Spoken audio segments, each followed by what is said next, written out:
my friends. Hello, my family. We are back with a late night live at Revolutionary Blackout Network. This should be an amazing episode. We have a great guest with us. That is joining us. We have Benjamin Norton, the co-founder of Multipolarista. It's great to have you on. This is going to be a great conversation. Yeah, thanks for having me. Happy to be here.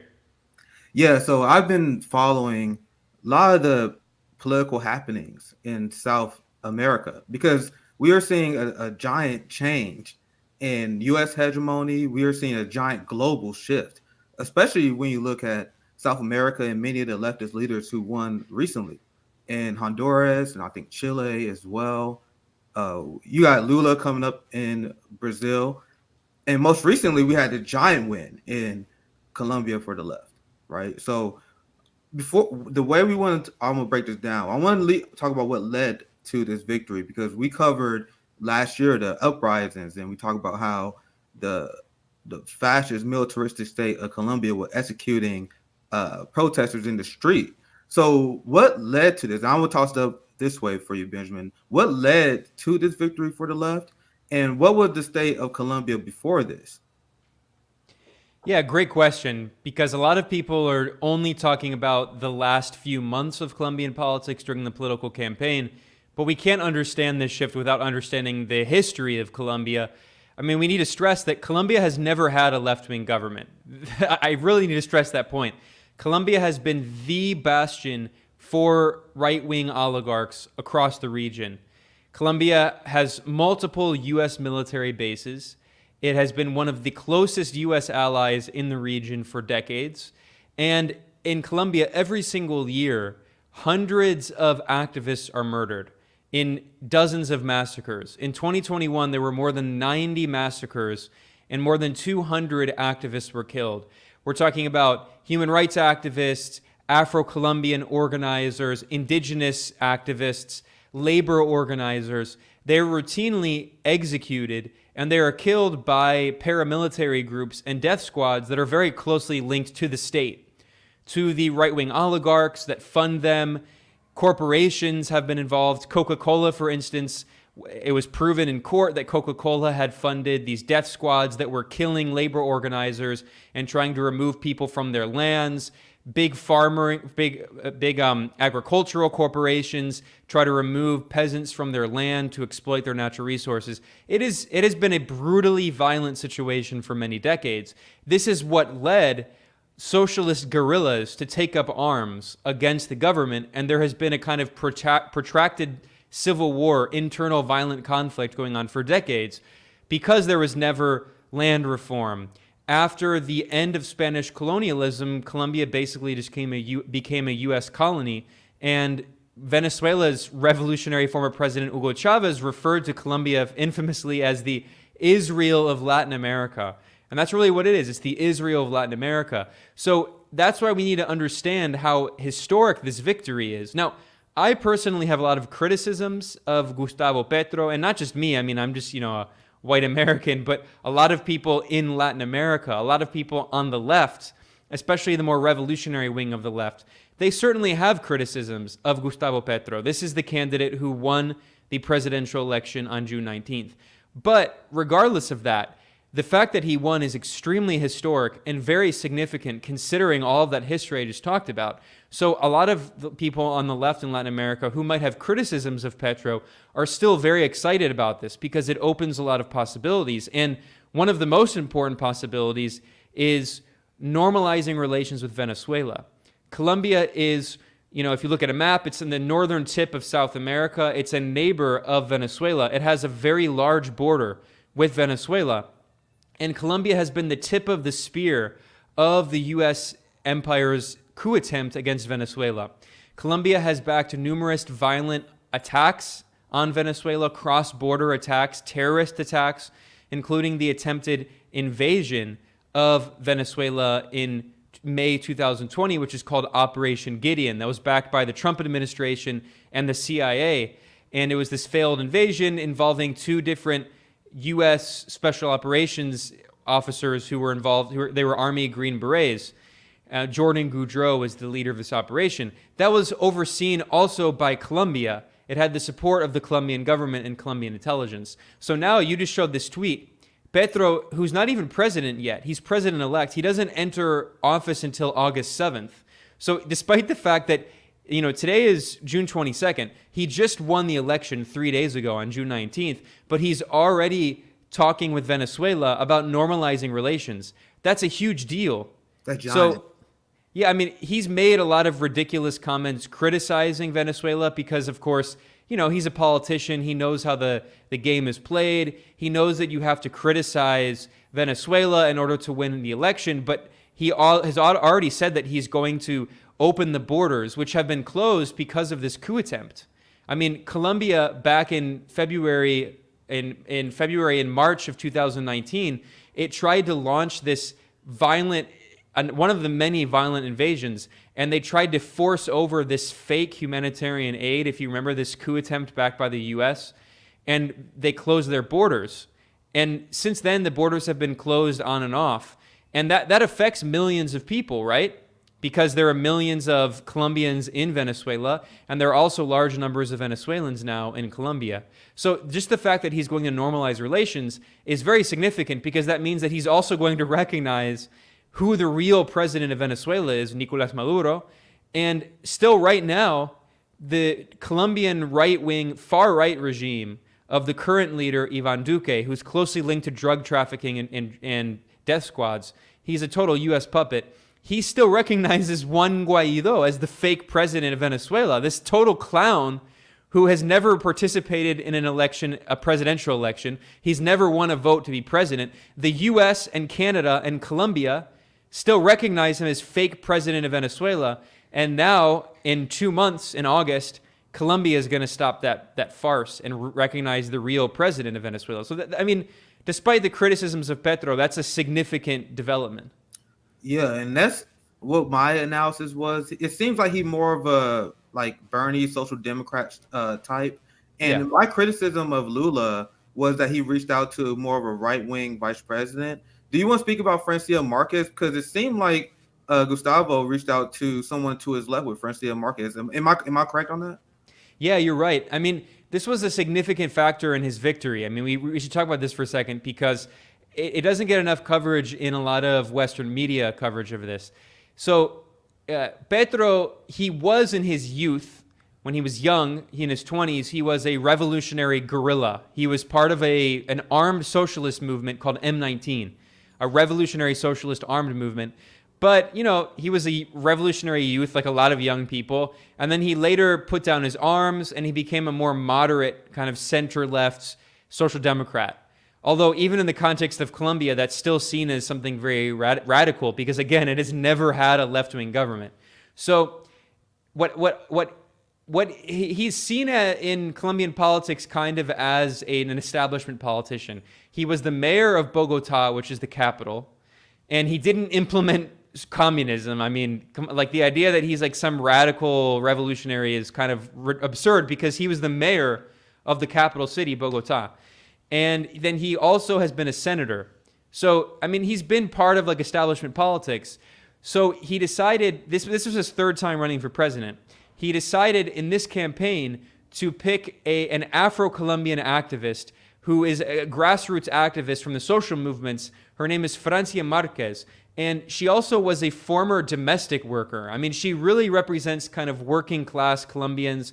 And she's from the Afro-Colombian community, which has been historically completely repressed, marginalized by the Colombian state. A lot of Afro-Colombian leaders have been murdered by the paramilitary groups because they're involved in organizing against, the right-wing oligarchy. They're involved in organizing the peasants. A lot of Afro-Colombians live in rural areas, and many of them are farmers. They're campesinos, and they've been really brutally hurt by the death squads and the violence in the country. So the fact that Petro picked her was basically a sign saying that I support the social movements, and she's going to be the voice of the social movements in Colombia.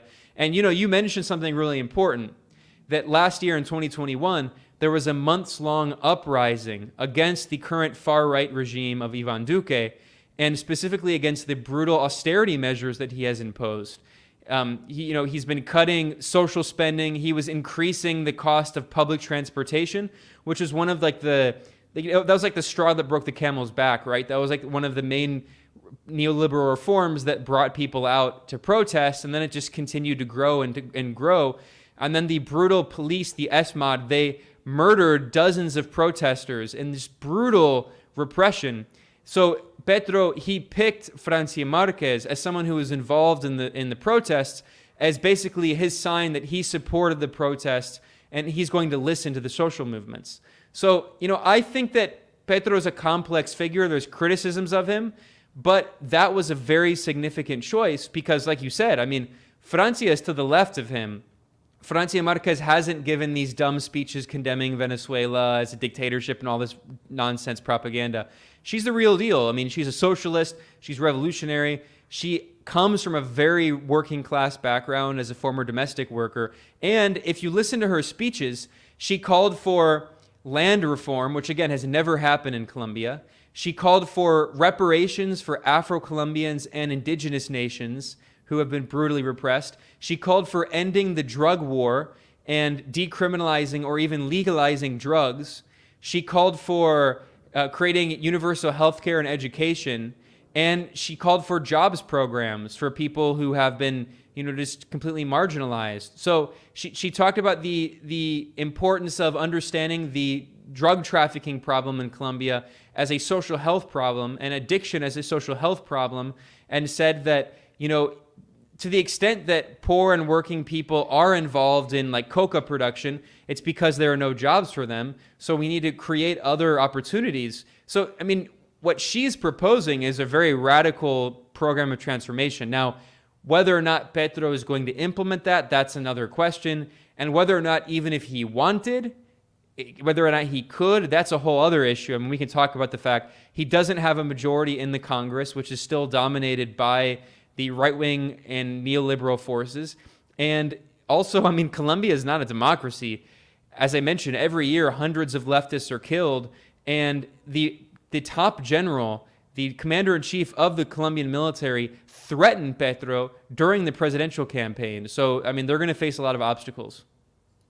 Yeah, and that's why despite the criticism, and I feel like we have to keep people tempered and let them know who exactly won. But imagine if we saw Joe Biden pick someone like Chris Smalls or a real activist as the vice president as a way to say, hey, I'm on your side, the workers. I need your political power, the workers. So we always got to hold politicians accountable. I implore everyone, especially if you're in that region. I can't do shit, to be honest, right? But we got to hold them accountable, hold them, make sure he stay true to the message that comes from Francia Marquez, because that's amazing. And my number one concern, despite I know he's not to my left, because it's going to be hard to find someone to my left. So most of these people going to be to my right. So, but you got to understand the goal, right? When my goal personally, I'm just speaking personally, I want to rebuke the U.S. empire. I want to see the end of the U.S. hegemony. We are very clear on this channel, like where we stand. And when I see someone do this, let me share my screen here, and I want to get your thoughts on this. Here we go. You had Nicolas Maduro. They just had the first phone call today. So I had to translate the tweet, right? He said, I spoke with elected President Pedro Gustavo on behalf of the Venezuelan people. I congratulated him on his victory. We discussed the willingness to restore normalcy on the borders, various issues about peace and prosperity, future of both people. So, yeah, Gustavo, he would criticize Maduro a lot of times, kind of following like the liberal playbook. But this is an amazing first step now that he actually got power, especially after we saw him reach out to the left. And well, he's not even in power yet. I mean, go ahead. Yeah. Well, no, I agree with you. And he's actually not even in power yet. He doesn't take office for 2 more months. So I agree with you. It's a very, very good symbolic first step. Yeah, and that's always my main concern, trying to see what are you going to start with? Are you going to fold to U.S. interests, or are you not? And now we have the upcoming election in Brazil, where Lula even talking about initiating a whole Latin American currency on its own. So we're starting to see U.S. hegemony and influence starting to fall, and people want to run away from being puppets of the United States, which was fashionable for a while. But now the age of imperialism, the age of accepting colonialism is about over, right, Ben? Well, I hope, but I don't want to be too premature, right? I mean, unfortunately, sometimes, at moments when it looks like the U.S. empire is in decline, it comes back. A good example is that it's the 1960s and 70s. The vast majority of the world, over 2/3 of the world, had socialist governments. There were decolonial movements, national liberation struggles that were taking power across the global south. The U.S. was defeated in Korea and eventually defeated in Vietnam, the Cuban Revolution, across Africa, across Asia, the Chinese Revolution. It looked like the U.S. empire was going to be defeated. And unfortunately, we saw what happened. I mean, in the 1980s and 90s, brutal counter-revolution, the rise of Reagan, the overthrow of the Soviet Union, the imposition of neoliberalism. So it does look like the U.S. empire is in decline. And I mean, I'm an optimist. And the other significant difference is China. I mean, China is the world's largest economy. It has been for years. If you actually do purchasing power parity, PPP measurement, China's economy is larger than the U.S. and it's continuing to grow by double digits in some years. Whereas the U.S. economy, I mean, it's all smoke and mirrors. It's all just corporations buying back their stock. It's all, it's all in the financial sector, and it's in significant decline. So it does look like the U.S. empire is in fatal decline. We'll see how it goes. But I agree that in Latin America, there has been a historic shift. And, I'm glad you talked about Lula in Brazil, because some people have been comparing Gustavo Petro in Colombia to the new center-left president of Chile, Gabriel Boric, who's this 36-year-old social democrat. He's pretty awful politically. I think Petro is actually better than Boric. I think Petro is someone similar to like a Lula figure in the sense that he's not a revolutionary socialist, but he understands the importance of regional integration of Latin America. He understands the importance of working with the other countries in the region that have socialist governments. So even though he's not a socialist, he's already talking about normalizing relations with Venezuela. And I think if Lula can come back in Brazil, I mean, that's going to be a massive shift. We need to understand that Brazil is a significant power. It is the 5th or the 6th largest country in the world by population and in terms of its economy. And Brazil is also part of the BRICS system. That's BRICS, Brazil, Russia, India, China, South Africa. And Brazil is the largest economy in Latin America. So if Lula can come back, and all of the polls show him by leading by double digits. So if it's a free and fair election, that is to say, if the current fascist leader, Jair Bolsonaro, doesn't launch a coup, then Lula's going to win the election. And like you said, I mean, he has proposed a currency for Latin American trade. He calls it the Sur, which means the South. And that would be, he said explicitly, that would be to end dependency on the US dollar. That's a massive shift. But not only in terms of Latin America, also in terms of Brazil's role in global politics. He would strengthen the BRIC system, which has been weakened since the rise of Bolsonaro in Brazil, helping to integrate not only Latin America, but also integrate Brazil's economy with China and Russia and also South Africa. So, I mean, we're talking about a kind of watershed moment in Latin America. And there was a moment about 10 years ago when there were a series of coups across Latin America, overthrowing like the first wave of left-wing leaders, right? So in 2009, there was a U.S.-backed coup in Honduras that overthrew the elected left-wing president, Manuel Zelaya, and his wife, Xiomara Castro de Zelaya. She just took power in 2021. And, well, this year, actually, she won the election in 2021. So Honduras is a left-wing leader that reversed the U.S. coup. And then in Brazil, there was a U.S.-backed soft coup in 2016 against Dilma Rousseff. And then there was basically another U.S.-backed coup that imprisoned Lula da Silva during the 2018 election. So if they can reverse those coups, it's historic.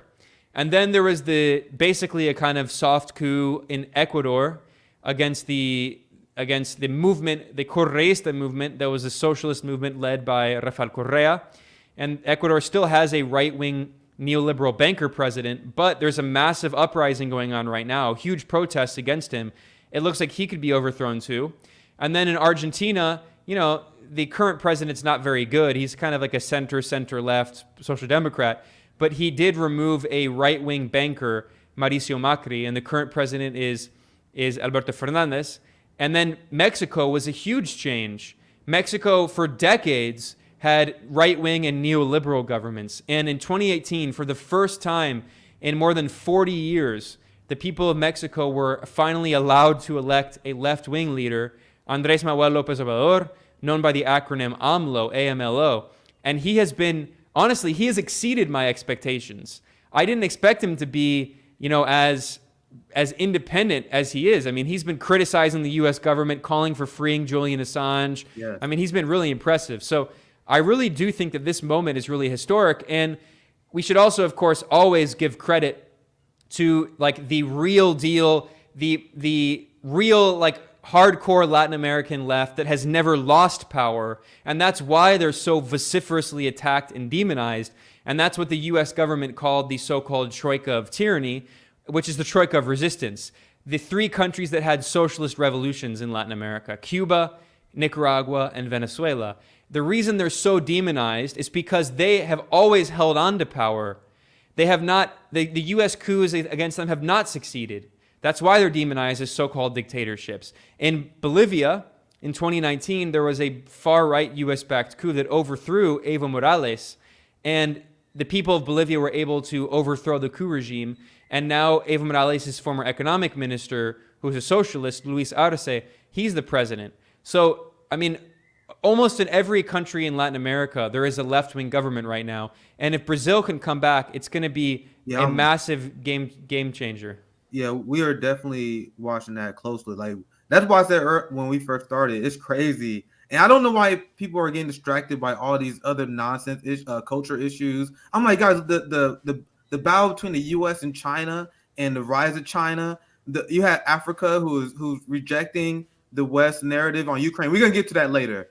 But when you look at what's going on in global politics, it's one of the craziest I've seen since I've been following. I haven't been following forever, but ever since like the start of like the George Bush, when I became cognizant. Like, this is the moment I personally been waiting for, seeing a ton of countries, and I don't know if they're going to be successful or not. You guys know I'm an optimist at heart, but whenever I see the people fighting against U.S. dominance, that gives me a lot of hope, because I've been trying to, and this is the whole process of decolonize your mind, right? Throwing out everything the United States have taught you. I don't even like to call it a Cold War anymore. That was a global class war, an extermination of socialist ideas, of any idea that was against U.S. imperialism. It was a straight up assault and slaughter. And despite that, like you mentioned before, with all the leftist governments being overthrown, you've seen they're coming back, which shows that the new generation, the upcoming leftists and activists, they are willing to fight, and they're willing to continue the message of resisting U.S. hegemony, at least the best they can, because a lot of them are getting killed, assassinated by the street by Bolsonaro, by Ivan Duque as well in Colombia. And with that said, I want to shift to, I want to get your reaction to this, because this is an insane article. And now I want to get your thoughts on Ivan Duque as well. We all know who David. Oh my God! Yeah, I saw this. So I want to get your reaction to this. Cause I saw this, I was like, oh my God. I didn't see the author at first. I was like, who wrote this? And I was like, oh, okay, that makes sense. So I want to get your reaction. I want to get War Criminal. Yeah, I want to read just a little bit of it, not too much, and I'm gonna get your reaction. You can explain people like the background from if you want to, but look at this. And guys, Ivan Duque was a fascist thug that would link with drug cartels. Like, he is the worst of the worst, right? And you have David Frum, who is praising him, and now you had imperialist tears and meltdowns, including Ron DeSantis, who had a giant meltdown at a press conference about the victory in Colombia. Like me and Ben said, Pedro Gustavo is not even as radical as us, and you see the meltdown over him winning, right? So here's the headline. Yeah, really quickly, just because it's in, as Hugo Chavez said, it's in the Israel of Latin America. Colombia has been the most important proxy. It has been a base for U.S. imperialism in Latin America, and losing that is a huge blow, regardless of the fact that Petro is not a socialist, but losing that imperial bastion, that beachhead, is huge. Right. And that, once again, I know where I got my expectations in the right place. I know he's not as radical as me, not as radical as I want. Hopefully they can get there at a certain point. But for the goal that we have in mind, just rebuking the power of the West and the global South, this is what I want to see, right? And then hopefully we can continue to make progress. That's my strategy. at least, right? So let's dive into this article. We're gonna have some fun, right? I want to get your reaction to this insanity. I didn't read the whole thing. There's no way I can stomach it. So you guys are not going through it either. I'm gonna probably read just the first paragraph. But the president who did everything right and got no thanks, the guy Ivan Duque, who waged a class war, who stripped the worker rights of the workers in Colombia. Anyway, let me dive in before I'm gonna keep interrupting myself in this article. The perplexing part of Colombia's electoral choice of a former leftist guerrilla over a right-wing populist is how unheralded the success of the outgoing moderate was. The success of the moderate in a gangster regime where, like you said, they have no democracy. They have a military that is threatening the incoming president and vice president. And David Frum and imperialists of the West will have you believe that this is a giant tragedy because the old criminal regime was somehow good, right? Welcome to Colombian presidential election of 2022, the second round of voting. This is just background. But there's another question mark, a respective one. How in the world did Colombia arrive at such a bizarre dilemma? So in that 4 years, Ivan Duque oversaw a record of policy success unmatched in recent South American history. Does this sound right, Ben? This sounds like these people don't have to tell the truth, right?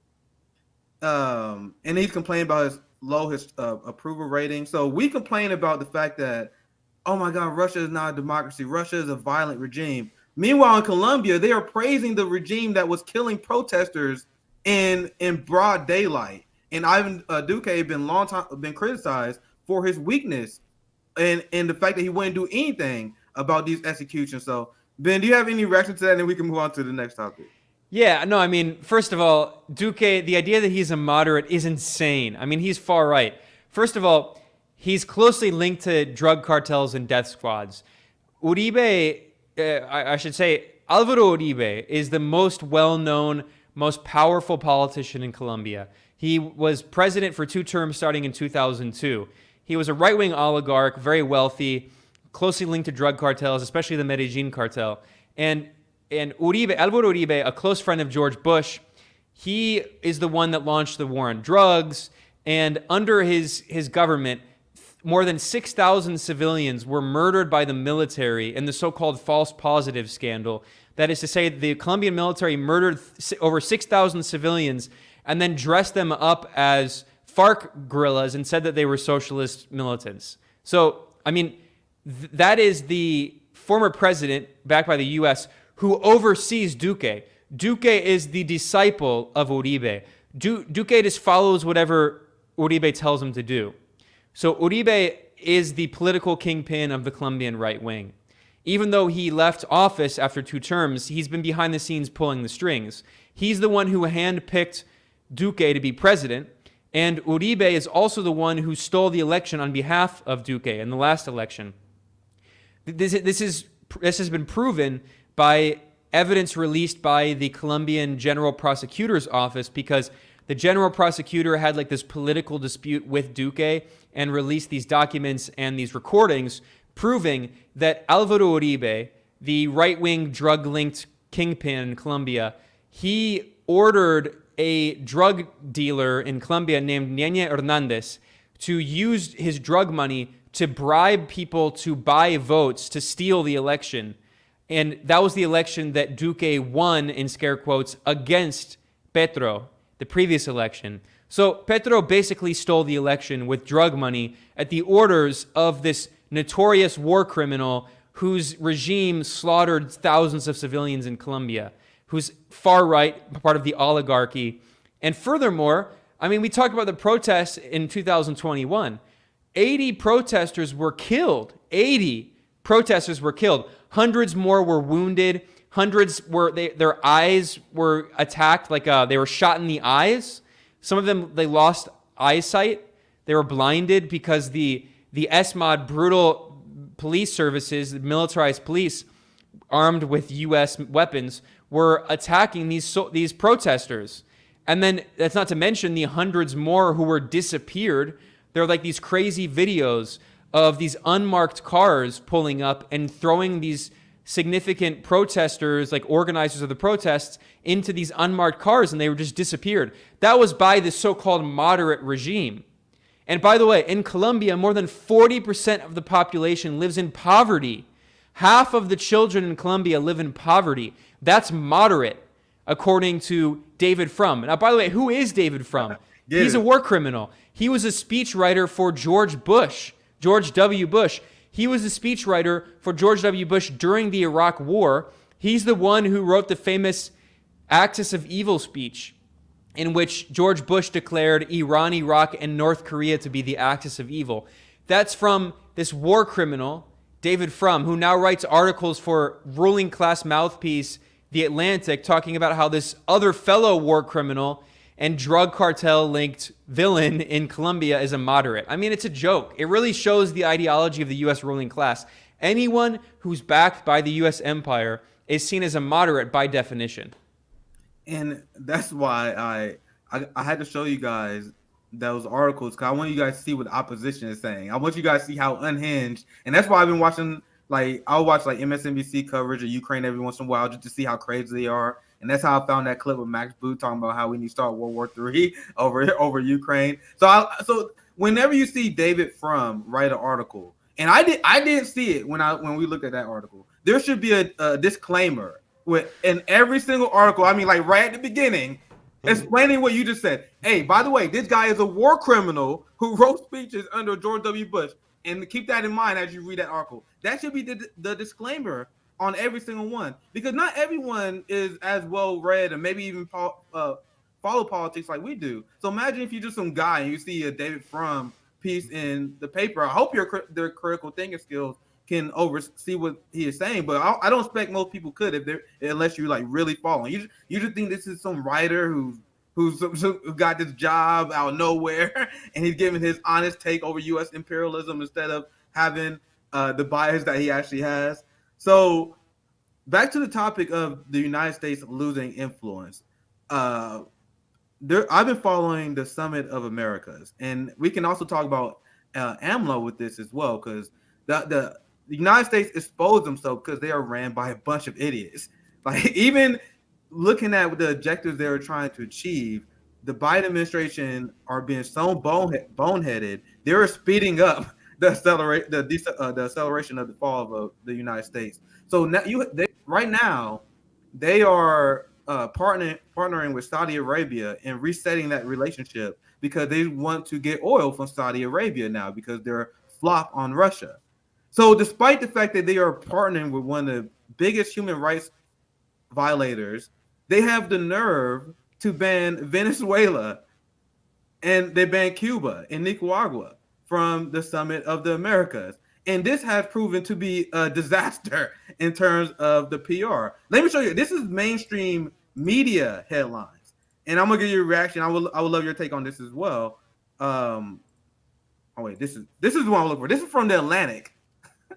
Even the Atlantic saying, "What's behind American decline? Domestic dysfunction." The Summit of Americas, hosted this year by Biden, offers measure on how far the U.S. has fallen. Even mainstream media is like, "Damn, this is horrific," because they banned these countries from the summit. Now that became the main topic of the summit. So it was the worst move they could possibly do. Because now the spotlight became the hypocrisy of the West, and now AMLO is now given this giant microphone that I once again, Mexico always had influence, right? But now after they pulled out, now people are like, "Why are you doing that?" And now other countries are being asked, "Why are you staying? Do you agree with AMLO?" And now you get to see how it became this big thing. But anyway, I want to get your thoughts on the Summit of Americas and what's been going on there. You can chime in if you want, Ben. Yeah, I mean, this was a huge development, and it's part of this watershed shift that I was talking about in Latin America, because not only did the revolutionary governments in the region, which are represented by Venezuela, Nicaragua, Cuba, and Bolivia, not attend, but also even governments that are much more centrist or kind of center-left. You know, we talked about Argentina, which has a very centrist, center-left government. Alberto Fernandez, he did attend, but only under the condition that he was speaking on behalf of the CELAC, which is the Community of Latin American and Caribbean States. That is the alternative to the OAS, the Organization of American States. The OAS was created by the United States in 1948 as a coalition of right-wing anti-communist regimes in Latin America. And it has been used by the U.S. to try to destabilize all left-wing governments in the region. The OAS was was one of the key forces behind the successful coup in Bolivia in 2019. So since that especially, many countries in the region have been rebelling against the OAS, and instead they've been trying to strengthen the CELAC, C-E-L-A-C, the Community of Latin American and Caribbean States, that was created by Hugo Chavez in Venezuela as an alternative to the OAS. Basically, the CELAC is the same thing as the OAS, but a very important difference. The U.S. and Canada are not members. So it's about unifying Latin America and the Caribbean without North America, without the imperialists. And so even Argentina, which has this kind of centrist, center-left government, even they are calling for replacing the OAS with CELAC. Even Fernandez gave a speech criticizing the U.S. to the face of Biden, right there physically present, for excluding Cuba, Nicaragua, and Venezuela. And then there's the fact that 5 other leaders of the region, 5 other presidents, boycotted. So in protest of the exclusion of Cuba, Nicaragua, and Venezuela, we saw that the president of Mexico, AMLO, and the president of Honduras, Samara Castro, and the president of Bolivia, Luis Arce, they all boycotted in protest of the exclusion of Cuba, Venezuela, and Nicaragua. Furthermore, the strange, weird millennial authoritarian president of El Salvador, Nayib Bukele, he also boycotted just because, Bukele is a whole other complicated story. We could spend a lot of time talking about him. He's like one of those guys, I'm neither left-wing nor right-wing, even though he's pretty much right-wing, and he constantly attacks Nicaragua, his neighbor, and sent military ships into Nicaraguan waters, and he calls Nicaragua a dictatorship, whatever. He's the Bitcoin guy. He's a complicated figure, but to his credit, he also is independent. He's not a U.S. puppet, and he has refused to follow the Biden administration's orders. So even though he's attacking Nicaragua and Venezuela, he still actually doesn't have good relations with Biden, and he boycotted it in protest. And even the right-wing president of Guatemala, who is a total conservative and very corrupt, his name is Alejandro Giammattei, he also boycotted in protest of Biden. So you had 3 left-wing leaders boycotted in protest, and then 2 kind of right, or like a centrist and like a right-wing leader boycotted also in protest for different reasons. And we even saw that the fascist leader of Brazil, Jair Bolsonaro, he threatened to boycott. He also is an enemy of Venezuela. He's launched attacks on Venezuela. He recognizes Juan Guaido as fake president. But Bolsonaro has criticized Biden because, Biden's a Democrat. So Biden begged Bolsonaro. He said, please attend the summit. If you attend the summit, I will give you a personal one-on-one meeting. And Bolsonaro and Biden had a one-on-one meeting. While Biden was talking about human rights and democracy, he sat down with the most explicitly fascist far-right leader of Latin America. He's like Trump. Remember when the liberals used to say, Bolsonaro like Trump, and now Biden groveling to Bolsonaro? He's worse than Trump. Yes, easily. Bolsonaro has given speeches praising Pinochet, saying that we should bring back the military dictatorship. He told a female member of the Senate that if she, maybe I shouldn't say this because you might be like instantly demonetized or whatever. But we are all time anyway. Oh well, he threatened sexual violence against a female senator, and then he also said that he would be ashamed if one of his sons dated a black woman. Like, he's a straight up white supremacist. He's a straight up fascist. And Biden had a one-on-one meeting with him and talked about how great U.S. and Brazilian relations are and how bad Venezuela is. This says everything about the U.S. for me. Yeah, that's why I like to look at foreign policy, because it exposes liberal hypocrisy so much. I used to bring up that fact with Benjamin Netanyahu. Everything they said about Trump, Benjamin Netanyahu was. Where they were like, Donald Trump is an ethno-fascist. Well, Benjamin Netanyahu literally is. So, and Kamala Harris was friends. They had a lot of photo ops they used to do with Netanyahu. And I talked to Claudia, and there were a lot of indigenous activists. We brought on, I think he was city council, or he was running for city council in Brazil, and he was a victim of violence in Brazil. And when you talk to the indigenous activists in Brazil, coming from their mouth, they say there's a genocide being done by Bolsonaro against the indigenous people, and I take the word for it. So that's why I say Bolsonaro is literally leading a genocide against the indigenous people. And well, speaking of that, in the White House statement after Biden met one-on-one with Bolsonaro, first of all, Bolsonaro said that the meeting went extremely well. He was super happy. He said the meeting went super well. And the White House published a one-paragraph statement. And in that statement, they claimed that they're working together to combat climate change and and protect the Amazon. Meanwhile, what you just said, anyone who knows anything basic about Bolsonaro knows he called himself Captain Chainsaw, boasting of giving all big corporations just carte blanche, the green light to just burn down the Amazon. And that's the genocide of the indigenous communities who live largely in the Amazon, who are just being exterminated by these large corporations and all these gangs. And Bolsonaro is supporting that. So while he's exterminating indigenous people in the Amazon, burning it down, and calling himself Captain Chainsaw, the Biden White House says that they're working together to protect the Amazon. But we have a rules-based order in this country. Yeah. You don't understand. We stand against dictators while we are begging Bolsonaro, while we begging Saudi Arabia to join our alliance. And that's what's the funniest thing about the summit of America, because it was the United States had a few objectives with it. They wanted to show unity in their backyard in the height of this new Cold War against Russia and China. And guess what? That did not happen. They wanted to show this whole unified front. They were just essentially shut down. They was blasted. And we've mentioned this earlier. I want to show you guys this. The United States hypocrisies is getting back at them in a glorious way. So there's China calling out U.S. hypocrisy on Julian Assange. We played this video yesterday. This is a glorious speech where he pretty much is exposing U.S. hypocrisy on Assange. And now AMLO, like you said, right, he exceeded my expectations, because I was expecting him to stand up to the United States the way he has done thus far, even though I knew he was a good left wing for Mexico. But this is what you guys reported here. At the press conference in which Mexican President AMLO called for Julian Assange to be freed, he showed a clip of collateral murder video published by WikiLeaks, which exposed U.S. war crimes and killing of journalists in Iraq.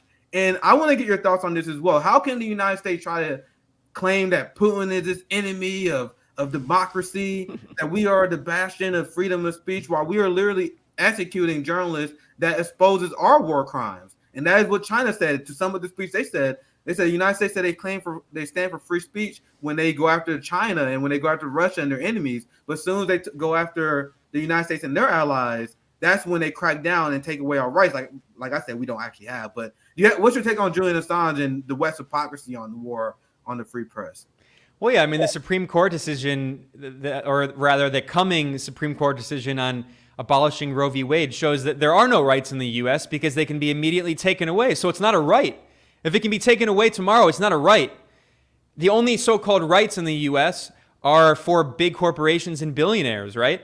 So, I mean, in fact, if you read the leaked decision of the Supreme Court, they say in there that the only so-called rights that people have in the U.S. are what's written in the Constitution over 200 years ago by a bunch of slave owners.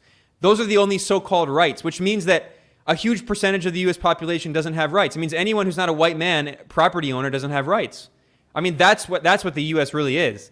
So anyway, getting back to this speech from AMLO, like, I follow Latin American politics very closely, and like I said, I like AMLO. When he was elected in 2018, I was happy. I thought it was going to be a good thing. He was someone like Bernie Sanders, like he was not a radical, but he was a very significant change compared to the rest of the political class. But he has exceeded my expectations, and he's gotten more radical over the past few years, largely because the U.S. government has been trying to destabilize him, supporting opposition groups that have been funded by the National Endowment for Democracy and USAID, which are CIA cutouts, criticizing him. So AMLO has become more outspoken, and he has actually repeatedly called for Assange to be freed. In fact, in January of 2021, he said that Mexico would give political asylum to Assange. He called for freeing an Assange and said, send Assange here, we'll protect him. And also, another thing, AMLO wrote a letter to Trump in late 2020 calling on Trump to pardon Assange. Of course, usually presidents give pardons at the end of their term. And he called for Trump to pardon Assange. And instead of pardoning Assange, who exposed U.S. war crimes in Iraq, Trump pardoned a bunch of war criminal fascists who were part of Blackwater, who massacred civilians in Iraq. That's who Trump pardoned instead of Julian Assange. So Trump ignored AMLO's letter. And since then, AMLO has repeatedly reiterated his call for freeing Assange. But yesterday, on June 21st, at a press conference, AMLO gave an incredible badass speech in which not only did he call for Assange to be freed, he condemned the U.S. for hypocrisy, and he said the U.S. constantly talks about democracy and human rights and press freedom. Look what they're doing to Assange. He's a prisoner of conscience who's being treated worse than a criminal. He also said, what should we take the Statue of Liberty now out of New York? And he said, this is an incredible moment. He said, I want to pause the press conference here, and I'm going to play a video. This is the video that WikiLeaks published showing the U.S. military killing journalists in Iraq. And then he showed the video in his press conference. I mean, that's ballsy, man. And then another thing he said, why is Assange being imprisoned? Assange is being imprisoned for exposing war crimes committed by the U.S. military and for exposing U.S. meddling in the internal affairs of other countries. And he talked about like the State Department embassy cables that were released by WikiLeaks that showed the U.S. meddling in other countries' affairs. Like, this is incredible. We need to keep in mind, again, for 50 years, Mexico had a series of neoliberal governments that basically never criticized the U.S. They always just followed U.S. orders. And now we have a president who has been increasing the minimum wage multiple times. He nationalized lithium. He renationalized oil. He's been expanding social programs. Like, I mean, he's a social democrat, but he is very progressive. And at the same time, he's criticizing his northern neighbor. There's an over 2,000-mile border between the U.S. and Mexico. And we know that U.S. intelligence agencies have been closely linked to the drug cartels in Mexico. We know that under the Obama administration, under Operation Fast and Furious, that it was exposed that the U.S. had sent weapons to these drug cartels in Mexico. And also, the U.S. and Mexico are each respectively the top trading partner for each country. So the fact that Mexico is now criticizing the U.S. is a big deal. Like, the U.S. could really screw up Mexico, but AMLO is principled enough to say, look, I'm speaking out on this because, as he said, the United Nations should speak out on Julian Assange, he said. Yeah, and I love how you brought the fact that Trump, he pardoned literally war criminals who committed gross atrocities in Iraq, but he didn't pardon Assange, which would be, you would think, the anti-establishment thing to do. And this is why I want to stress to people. Trump wasn't anti-establishment. He wasn't anti-war. He just wanted to be the head guy. He wanted to be the number one guy of the oligarchy. He wanted to be loved. He wanted to be part of the circle, right? The United States president do not control foreign policy. It's the United States empire that controls the direction. The same way that Barack Obama was going to go after Julian Assange, Donald Trump was going to go after Julian Assange, the same way Joe Biden is going after Julian Assange. Donald Trump's plan was to follow the direction of the United States empire, and that is what they do. Joe Biden has an enhanced foreign policy the same way as Donald Trump because the U.S. empire requires it. This is why I tell people, if you want to change foreign policy, it's not going to happen between the Republican and Democrat Party, who both had the same foreign policy agenda. Now, I also want to show you, I want to get into this. I want to talk about Russia, Ukraine quickly before we sign off for today, because there's already been a great conversation. We did this all day. But um, going back to Trump Biden, I remember when Trump was president, they said, "Oh my God, this is crazy. We got this unhinged maniac at the White House. He might start World War III. He might start launching nukes." I remembered the outrage, and I do think there's. I'm not looking forward to Trump winning again. There is reason to criticize Trump, but you got to understand he's just one of many, one of the same. So people were saying he's gonna start a nuclear war. Now, to my point that these people are one and the same, look at this unhinged nonsense coming out of the Biden administration. This is a great account holding Biden accountable. Senior U.S. officials said that Biden has decided not to follow through on his 2020 campaign pledge to deter nuclear attacks. Instead, he approves a version of the policy from the Obama administration that leaves open the option to use nuclear weapons. Remember, but they said Trump is the unhinged one that will start nuclear war. That's why you've been seeing these policies, these columns that have been coming out, like in the Washington Post, New York Times, where they were proposing the question, can we win the nuclear war? I saw one article that I think the United States can win the nuclear war. And I'm like, what are you guys talking about? That's them prefacing what the Biden administration want you guys to be primed for. The idea of potential nuclear war. Because we won it with Russia. And with that said, I want to pass it to you, Benjamin, because I also want to read this headline to set you up here. Now people are realizing how dumb the Biden administration is, right? And that's what me and Marjorie Kimberly were talking about. This is a horrible website, but yeah, you can't avoid the ad. It's so annoying. Yeah, yes, pain ass. But this is what me and Marjorie Kimberly was talking about. There's a lot of evil and malice, but there's also a lot of fucking stupidity that's going on in the Biden administration and the U.S. in general, where they think they can win this sanctions war against Russia. And I'm gonna just read this headline. I'm gonna get your take on this topic.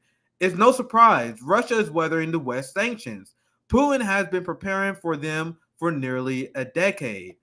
Now, hon, I didn't have this receipt saved, but I'll read it off and see if I can find it. But just recently, today, Biden was they beta testing this new talking point where he was like, "You guys are complaining." Oh, here it is. I found it here. Actually, let me watch this video. I want to show you. I want to show you guys this, and I'll get you in there, Ben. Look at this. This is the message that comes from Democrats, and people are not buying it. This is why this is backfiring on them. Look at this, guys. So for all those Republicans in Congress criticizing me today for high gas prices in America, are you now saying we were wrong to support Ukraine? Are you saying we were wrong to stand up to Putin? Are you saying that we would rather have lower gas prices in America and Putin's iron fist in Europe? Something tells me that talking point is not going to work that well on the American people. I saw gas prices up to like $8 to $9 in California. So I want to get your take. You can add to anything. I want to get your reaction on the West strategy against Russia, how they turned this to a proxy war, and their incompetence. You want to chime in, Ben? Yeah. Well, first of all, I just want to. You mentioned Margaret Kimberly. I love her. Shout out to her. I'm glad you had her. Yeah, one of the best journalists out there. Black Agenda Report. So glad to hear. On the Putin gas tax thing. I mean, this talking point is so ridiculous, and it's not only the U.S. government. We've seen the Canadian government do the same thing. Chrystia Freeland, who's the deputy prime minister, the second in command of the Colombian government, who is very likely a U.S. intelligence asset. She was involved in regime change operations in Ukraine and Soviet Ukraine in the 1980s. Her grandfather was a Ukrainian Nazi collaborator who edited a Ukrainian Nazi propaganda outlet that was seized from a Jewish publisher who was sent to a Nazi extermination camp. And then she hid that fact. And then when Canadian communists exposed that fact, she called it Russian fake news and Russian disinformation, even though it's a historical fact, objective fact. Chrystia Freeland, again, the second in command of the Canadian government, she gave a speech on the floor of the Canadian Parliament in which she said that if you criticize the inflation crisis in Canada and the high gas prices, you're helping Vladimir Putin. And she said you're helping China. Just randomly, she said you're helping China over its zero COVID policy. She blamed China for saving the lives of its people Well, over 1 million people in the US have died. She blamed China for inflation. By the way, this attempt to blame Russia and China for inflation is ridiculous, because even before Russia militarily intervened in Ukraine on February 24th, there was already historic high rates of inflation in the West. That inflation predated the Russian military operation in Ukraine. So blaming the war in Ukraine, it has made the inflation worse, largely because of Western sanctions on Russia. Russia is one of the most important energy suppliers in the world. It also is one of the world's largest producers of wheat and fertilizer, which you need for food, obviously. So if there's a shortage of wheat, and there's a shortage of fertilizer, and there's a shortage of gas and oil, all of those contribute to rise of inflation. Because obviously, if food prices rise, that means that there's going to be general inflation in the entire economy, because everyone needs to eat food. So if everyone's food prices go up, the prices of everything else goes up. Furthermore, the largest contributor to inflation is energy prices. If energy prices go up and the price of oil has skyrocketed to over $100 a barrel, that means that everything in the economy is going to go up in price, because in order to transport the other goods, you have to transport those goods on ships and planes and trucks. And that means that the more that fuel costs, the more everything else costs. So this inflation crisis predates the Russian military intervention in Ukraine. And by the way, a huge part of it is also because the European Union was pressuring member states before Russia invaded Ukraine in February of this year. The European Union was pressuring countries to not buy Russian oil and gas. So countries in Europe that had long-term gas and oil contracts with Russia were canceling the long-term contracts. According to the long-term contracts, they're very basic. What they say is things like Hungary and Russia sign a 10-year contract in which Russia agrees to give Hungary gas, this amount of gas every month at this set price. Those set prices are more favorable to the customer, because the set prices are below market value. They're at a constant, steady price that is separate from the market price. So that means that if the price of oil and gas increases on the market, your country is not going to pay more for energy, so there's not going to be inflation. Well, the European Union, back before Russia intervened in Ukraine, was pressuring all these countries in Europe to cancel their long-term gas and oil contracts, or not to renew their long-term contracts with Russia, which means that those countries were paying more for oil and gas because they were buying their oil and gas from the spot market instead of doing long-term contracts, which means they were paying for gas at the market value. And because there was more demand on the spot market and the same amount of supply, or a decreasing amount of supply, it meant that the price on the spot market was increasing, which meant that European countries, before Russia invaded Ukraine, many months before, they were paying 4, 5, 10 times as much for oil and gas on the spot market. And then, of course, when Russia intervened in Ukraine and the West imposed sanctions, that ratcheted up the prices even further.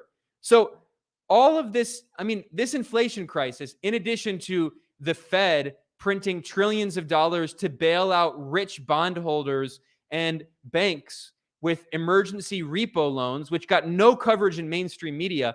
This is before COVID, by the way. In late 2019, the economy under Trump was on verge of exploding. There was basically going to be a big financial crash. But what happened is that the U.S. Federal Reserve printed over $5 trillion of money in repo loans and those are short-term loans. They're short-term so-called emergency loans. And the U.S. Federal Reserve gave billions of dollars of those, trillions, I said billion, $5 trillion of emergency loans to these big banks, all the major banks, because they had a liquidity crisis and they were on the verge of just destroying the entire economy, like what happened in 2008.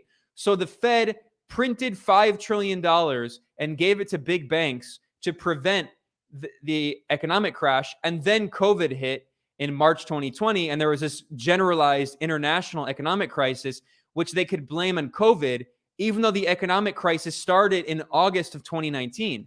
Yeah, So people that's predicted another it before. significant factor in inflation, and that's never mentioned. And now the chair of the Federal Reserve, Jerome Powell, who is this, he by the way, he's not even an economist. I mean, he's just a total ideologue. He has no scientific background in economics.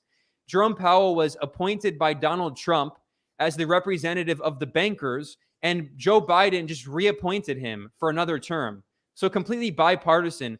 Jerome Powell gave a speech. This is the chair of the Federal Reserve. He gave a speech blaming inflation on wages, claiming that wages in the U.S. are too high. He said we need to decrease wages in the U.S. And then Larry Summers, the former head of the World Bank, this complete neoliberal economist who's called an expert, always quoted in the economy, he just said that unemployment needs to increase. So the head of the Fed says the U.S. needs to decrease wages, and this other top U.S. economist says they need to increase unemployment. So they're blaming the inflation crisis on poor and working people, not on their sanctions on Russia and the rest of the world, because 1/4 of the global population lives in countries under U.S. sanctions, or on the monopoly corporations that are price gouging and charging whatever prices they want, or the Fed printing trillions of dollars for big banks and corporations and rich people. No, that's not why we have inflation. It's because people are making too much money in the U.S. I mean, it's insane. So crazy. Yeah, it's so crazy.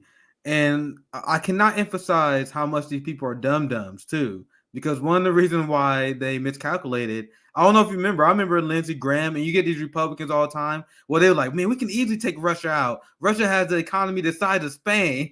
That's not what Lindsey Graham. But your breakdown was amazing, because what they didn't understand is the value of the Russian economy, right? So they would just look at the ruble, right? And they're like, oh, where's the ruble at? Where's GDP at? And oh, Russia's a small economy, right? And the example I heard, I'll try to repeat it so you guys can understand, right? When you look at like Nestle, even though they're a slavery company, right? But they're a food production company, right? They are much smaller than Disney. So Disney is multiple times bigger than them as a company.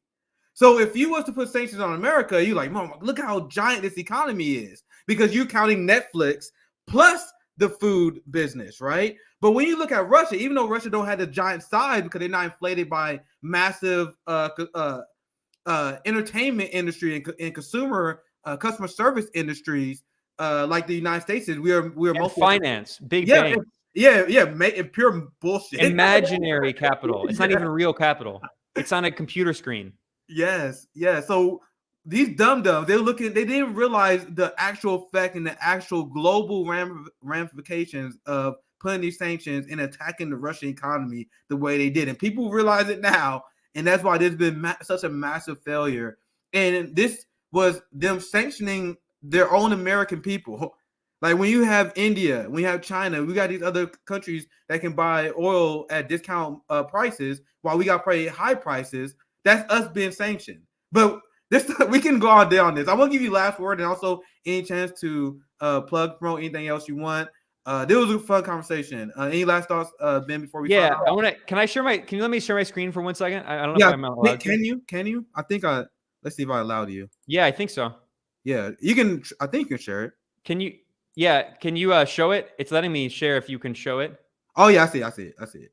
So, all right, a very quick, economics tip for people. Look, most economics reporting and business reporting in the corporate media is they use all this fancy terminology, and they try to make it very difficult for people to understand. It's not that hard to understand. Here's an economics tip. All right, GDP, the gross domestic product, is the size of the economy of a country, right? It's the entire economy of all the businesses, all the services, all of the assets. It's that entire country economy. So GDP is almost always measured in the US dollar, right? But there's a problem. Most countries in the world don't use the US dollar. I mean, they use it for trade because of imperialism, of US dollar hegemony. But in terms of their domestic consumption, they have their own domestic currency, right?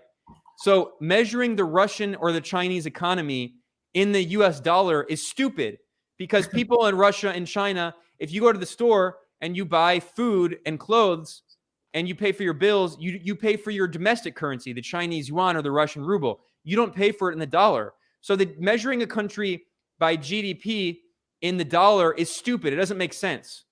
A much better measurement that economists around the world outside of the West use is PPP, which stands for purchasing power parity, right?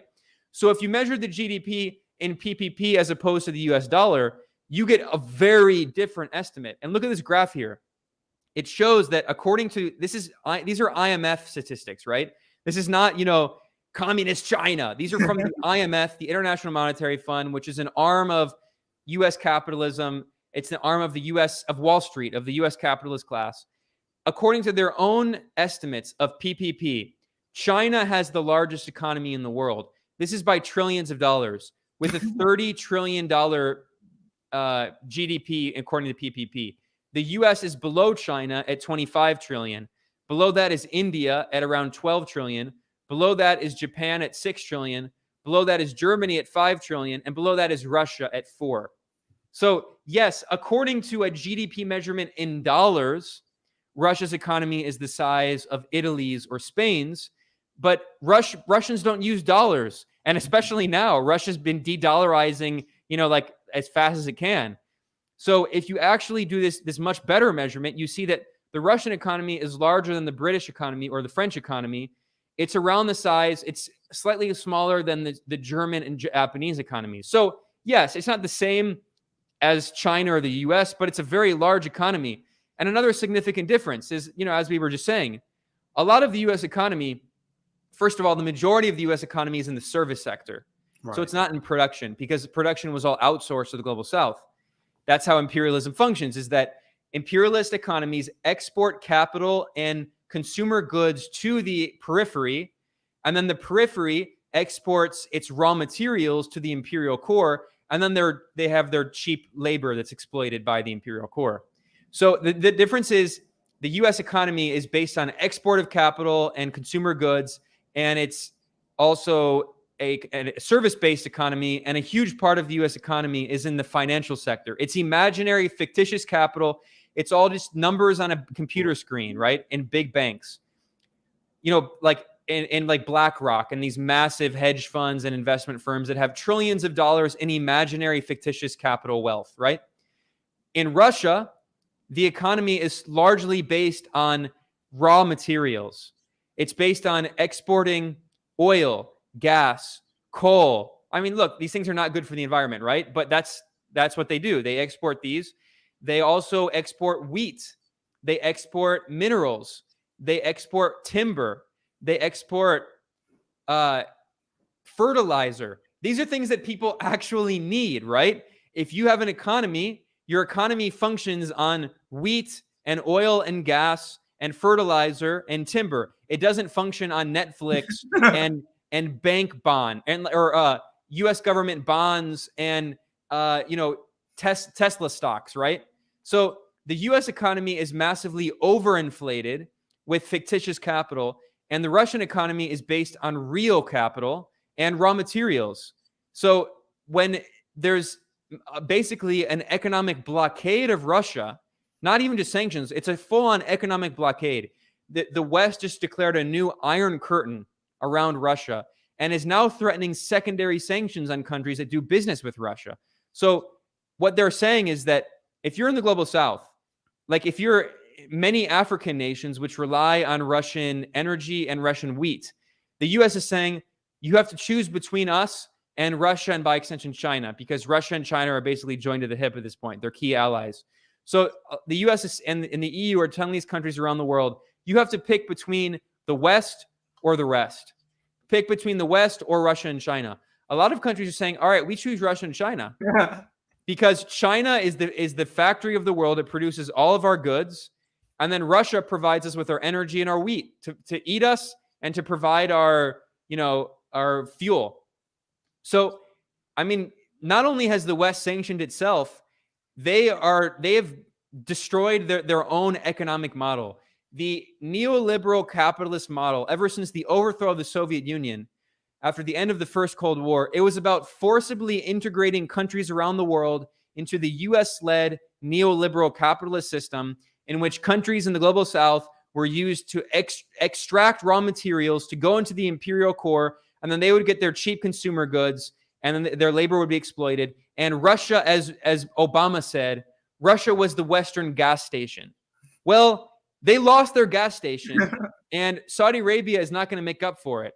And now a lot of countries in the world are recognizing that the future lies in Eurasia, especially in Asia, in China, in India, in Iran. So in Latin America, a lot of people are saying, look, we're not your backyard. Or as Joe Biden said, we're not your front yard either. And I mean, this is why everything we talked about today, it fits together perfectly. I mean, this is all part of this massive shift we're seeing. And, this is also a pivot to, you asked me to do plugs. This is why I call my website Multipolarista, which is Spanish for multipolarist. Like, this is the multipolar world that we're seeing. The decline of U.S. unipolarity, the unipolar hegemony of the U.S. empire being the world's dictator. We're seeing that decline, and we're seeing the rise of a multipolar world. And people in Latin America and Asia and Africa are saying, look, we're looking east. We can still do trade with the West, but we have a different plan. We're tired of the Western colonialists, being condescending and telling us we don't know what democracy and human rights are. We're looking toward China and Russia and Iran, and we're going to develop our own path. So, this is what as a journalist, this is what I dedicated my media outlet to reporting on, this historic transition. And if people want to find more information related to this, they can go to multipolarista.com. And I do articles about this, videos. I'm on YouTube. You can check out youtube.com/multipolarista. I'm also on Rockfin and Rumble and Odyssey if you look at Multipolarista. So, everything we talked about today is exactly the stuff I report on. So thanks for having me. It was a great conversation. And thanks for covering this stuff because, I think it's really important for leftists in the heart of the U.S. empire. It's really important to talk about this because the reason there's no universal health care in the U.S., the reason there's no universal child care and free higher education, the reason poverty is on the rise and there's so much homelessness, is because the U.S. empire spends all of that money waging war and propping up the military-industrial complex abroad. So if the U.S. empire were to end, then the U.S. government could actually, if there was a socialist government, it could actually provide for its people with social programs instead of spending trillions and trillions of dollars just trying to keep this decaying, decadent empire alive. Yeah, absolutely. Amazing breakdown. And make sure you guys check out Multipolarista. I follow it. It's always great, informative stuff. And just to back up what you said, look at this. I always found this stuff great to see. China surpasses U.S. in the eyes of young Africans, survey show. One more receipt. Came out today. I want to talk about this, but we ran out of time. I'll just quickly go over it. President Zelensky addresses African Union in a virtual session. Only 4 out of 54 invited African head of states attended the virtual session. They chose their side. They're not back in the West anymore. And I'm cheering for a multipolar world, right? So thank you for coming on, Ben. Once again, it was a great conversation. We can do this all night, but make sure you guys check out Multipolarista for more. Any last thoughts, Ben, before we sign off? No, I mean, people can just check out my work at multipolarista.com, and everyone should support you guys, Revolutionary Blackout, all the great work that you all do. I mean, it's a real pleasure. So thanks for having me. All right, appreciate it, Ben. Thank you for coming on once again. And I hope you guys enjoyed this conversation. I will be live tomorrow at 9 p.m. Eastern. We are bringing back Assault Rod. She does amazing work on sanctions. We're going to talk about Iran. And obviously, we're going to talk about a lot of different geopolitical events. So I appreciate you guys for watching. And please like, share, and subscribe. And we have our Patreon in the description if you guys want to support the show. I appreciate you guys for watching. Have a good one, guys. Take care.